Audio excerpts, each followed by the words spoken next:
Good evening, whaalawhalahiatu. I'm Esther Pavihi and welcome to our bulletin of BCN News. After many months of anticipation, yesterday at the start of the final sitting of the 18th Assembly, Speaker Hima Douglas announced that the general elections this year will be held on Saturday the 2nd of May.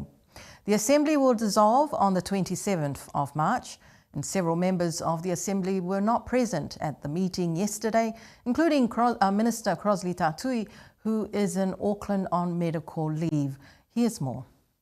Minister Esa Mona Ainu is also overseas still, and two Commonwealth members, Billy Talangi and Olaf Jacobson, are also overseas on medical. Makefu's Assemblyman, Tofua Puletama, is also overseas, including member for Alofi North, Tutuli Haka, who is in New Zealand for a family occasion.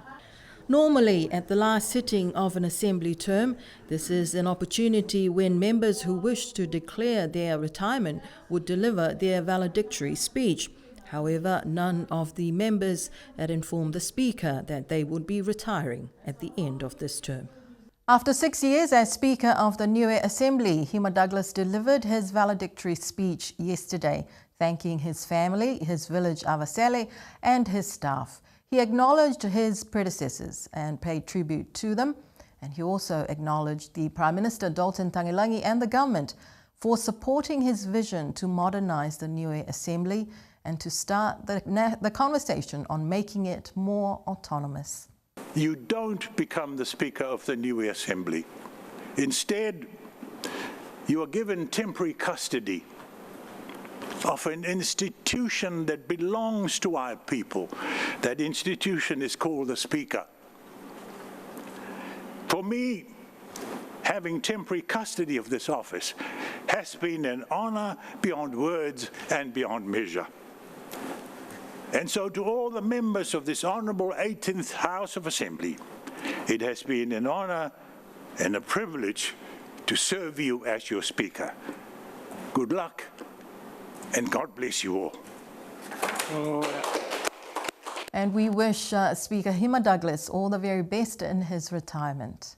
And staying with the final sitting of the 18th Assembly, where two new laws were passed yesterday, the Aviation Reform Bill and the Communications Bill. In the Communications Bill, in Section 61, provides the Niue government, specifically the Cabinet, provides the Cabinet powers of control and oversight over the long-contested high-level domain name .nu. Here's that story.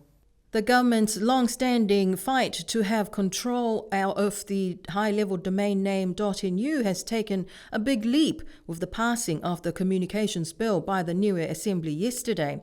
Section 61 of the Communications Law relates to the control and Cabinet's oversight of the .nu.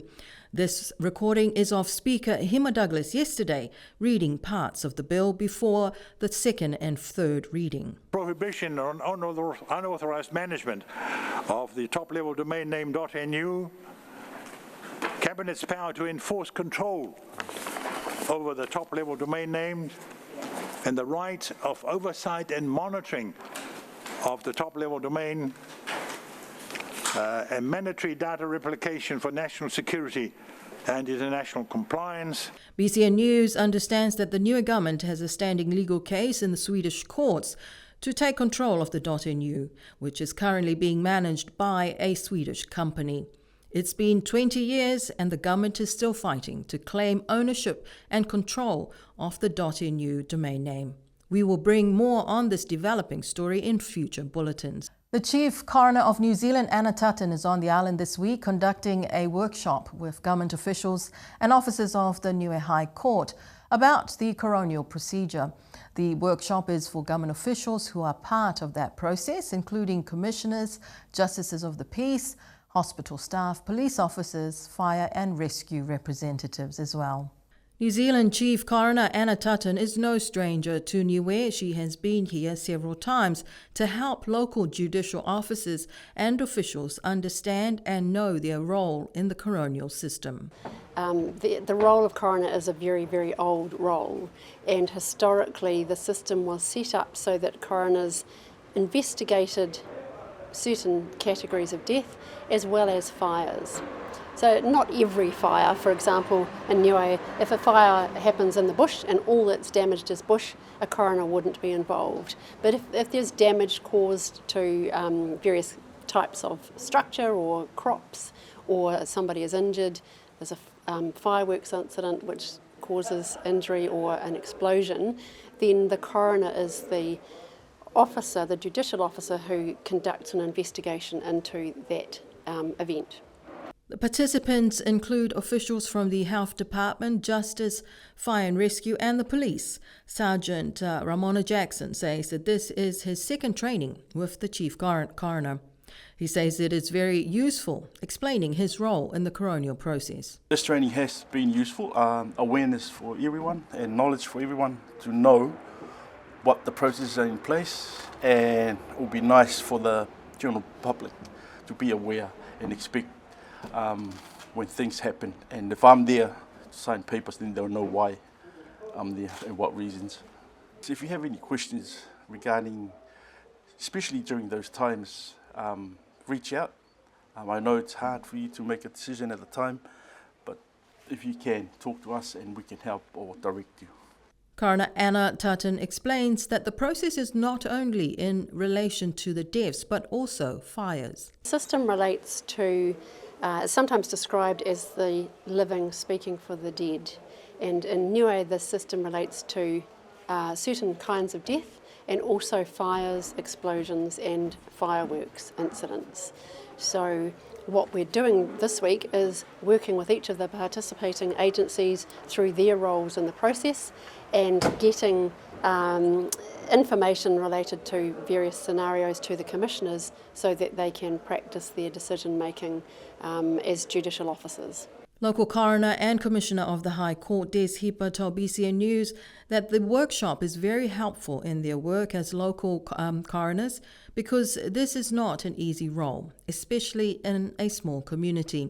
Hipa says that it is important for the public also to understand some of this process, which is something the Justice Department is working to improve in terms of public awareness. The Asian Development Bank is financing an assessment of the island's transport network as part of improving infrastructure, sustainability and the impacts of climate change.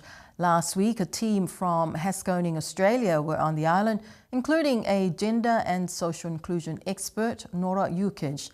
She explains what social vulnerability is in terms of the transport sector.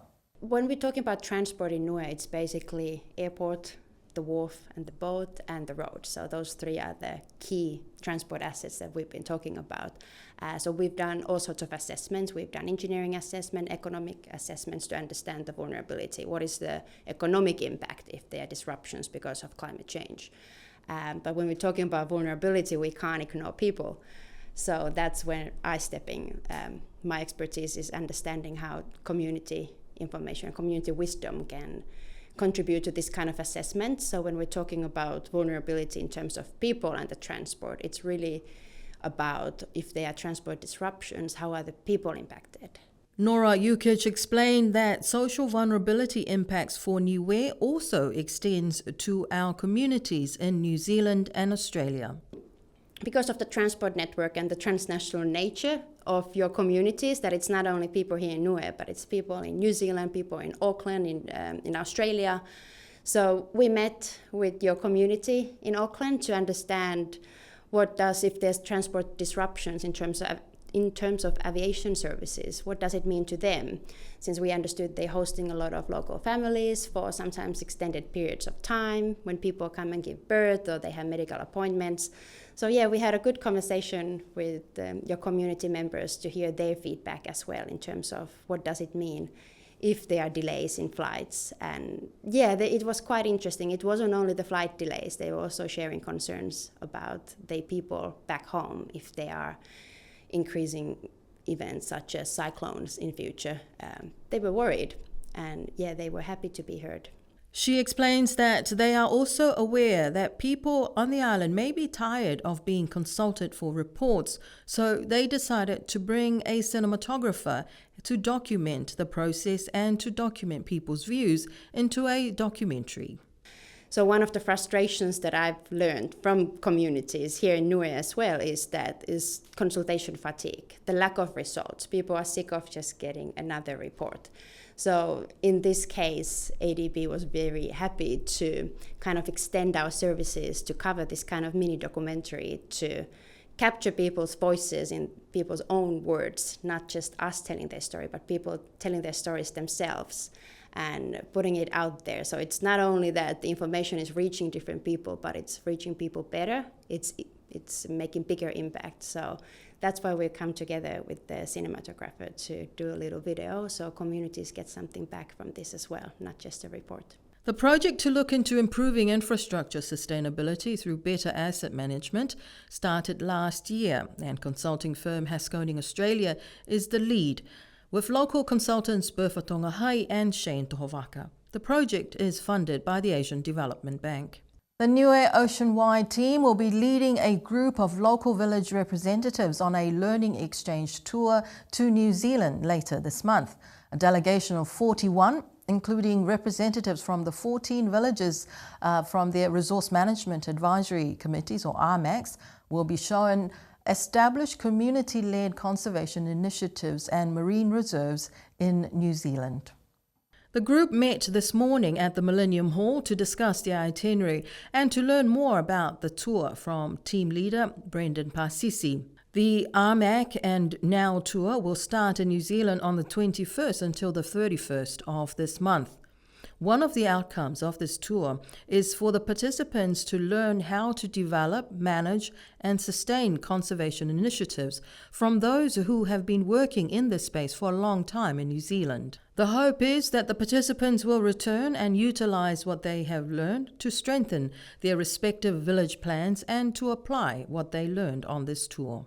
Hopefully you feel inspired to lift the work that we're trying to do, and we'll show you why as we go throughout the program. So it's a great tour, it's a lot of money, so hopefully if there's anything you take away from the meeting today, is the opportunity that each and every one of us has got. It's a privilege really for us to be able to join this